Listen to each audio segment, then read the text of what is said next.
Do you feel like you are stuck at an intermediate level and you just don't know how to get to the next level? In this video, I'm going to talk about how to go from being an intermediate English speaker to an advanced English speaker. So stick around.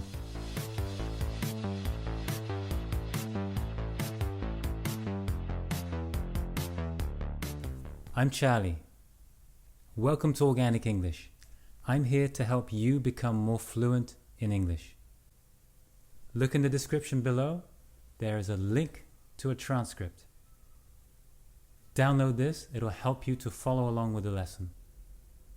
Right now, do you take 2 classes a week at a school or an institute? Do you read grammar books? Do you do grammar exercises? Every now and then you watch a TV show. Do you learn vocabulary and phrases out of context, straight out of your exercise book? Do you feel like you've reached a certain level, you've hit a plateau, and you don't seem to be making any improvement? Sounds like we need to try something new. What do you think? I'll admit it. Learning English takes time and effort. So let's break that down. Time and effort. The first one, time. We just don't have any time right now. We are so busy, right? With our jobs, our hobbies, our families. We just don't seem to have any time for anything else right now. Especially not learning English. Let's talk about another aspect of time. We have no attention span anymore. We can't focus for more than a few minutes at a time. Used to be that people would joke that, oh, I have the attention span of a goldfish. Science would suggest that goldfish now have longer attention spans than we do. Let's look at that second word, effort. Effort is the energy it takes to do something. We have limited amounts of energy too. We have so many places we spend that energy. If something is going to take effort, we always have that moment of doubt. And we could easily find something else to do. Something that takes less effort. What have we figured out so far? Learning English takes time and it takes effort. We have very limited time and we don't like using too much energy. We don't like making an effort. But we know we have to make some changes, otherwise we're not going to improve. I have 4 ideas that I'd like you to think about. Number 1, increase our English input. People always say the best way to learn a language is to immerse ourselves. We go to an English-speaking country and live there. Unfortunately, not everyone can do that. But we can engineer an English environment for ourselves, to an extent. We do this by getting all the information we normally get in our first language in English. So a couple of examples of what we can do. We can change our search engine to google.com or google.co.uk, for example. Every search we do, we're doing in English. So we're putting in the search terms in English and we're getting the search results also in English. We can also change the operating system on our phones and our computers to English. We can also get way more input in English by reading in English, by listening to things in English, and by watching things in English. So we're talking about reading news articles, books, listening to podcasts, audiobooks, watching videos and TV series and movies in English, increasing how much English comes into our brains every day. Number 2, internalize grammar with context. It's a good thing to learn grammar and the grammar rules when you're starting out learning English. But after you've reached a certain level, it's much more effective to internalize grammar from the context. What do I mean by internalize? Internalize means that you subconsciously understand the grammar rules, the grammar patterns, by hearing them, by reading them.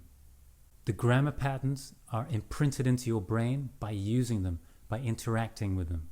And you'll stop hesitating as you try to remember how to say something. The other important thing about context, you'll also learn new vocabulary and new phrases and review vocabulary and phrases you already know in different contexts, in new contexts.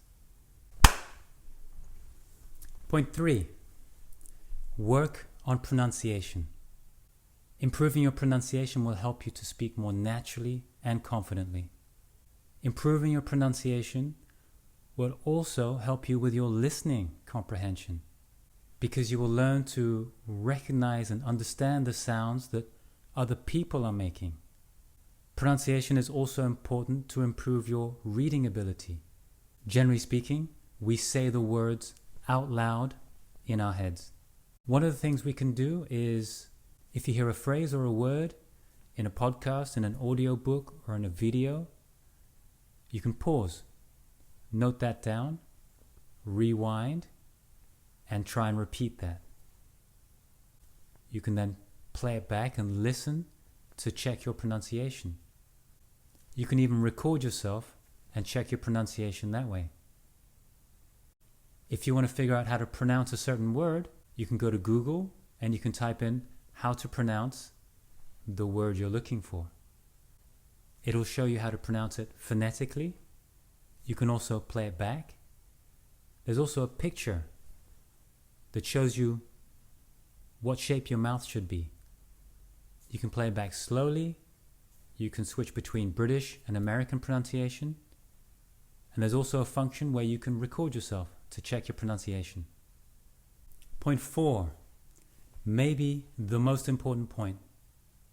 Start small, keep it fun. Whatever changes we make, we need to keep them small. Don't forget, we have no time, we don't want to make an effort. Big changes will not stick. We won't be able to sustain big changes. Also, remember to keep it fun. Let's look at fun first. Find material that you'd like to read, listen to, or watch in your own language. If you like cooking, watch a cooking show in English, not your own language. If you like heavy metal, maybe read Ozzy Osbourne's autobiography or listen to the audiobook.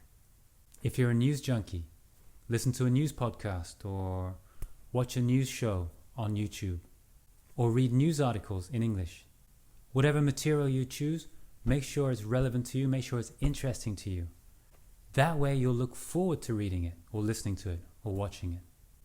It's what you would have been doing in your own language anyway. How do you keep things small?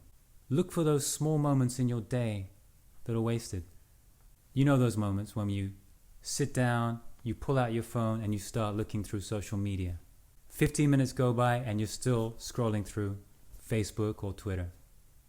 Instead of opening up your Facebook app or your Instagram app or your Twitter app, open your ebook app, open your podcast app, open your audiobook app. Take 5 or 10 minutes mindfully reading or listening. If you come across a phrase or vocabulary that you're unfamiliar with, note it down and then look it up and then practice it. While you're jogging or in the gym, instead of listening to music, maybe listen to a podcast. Listen to the audiobook. When you get home after work or after school and you want to take a break, you flop onto the couch. Instead of putting on that TV show in your own language, put on that TV show in English. Do 2 or 3 small chunks like this each day. That way you're accruing time, you're accruing input. We don't like big changes. Big changes are hard to stick to. Small changes add up to big results. The most important thing is consistency. So let's recap those 4 points. Number 1, increase your input. Number 2, internalize the grammar through context. Number 3, work on pronunciation.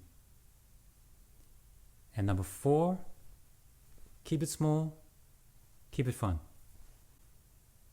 Great job. Don't forget to go to organicenglish.club, where there's other resources that'll help you become more fluent. Please also subscribe to my newsletter. Subscribers will get cheat sheets, mini lessons, and video updates direct to their inbox. Thanks for watching. Now go out and practice your English.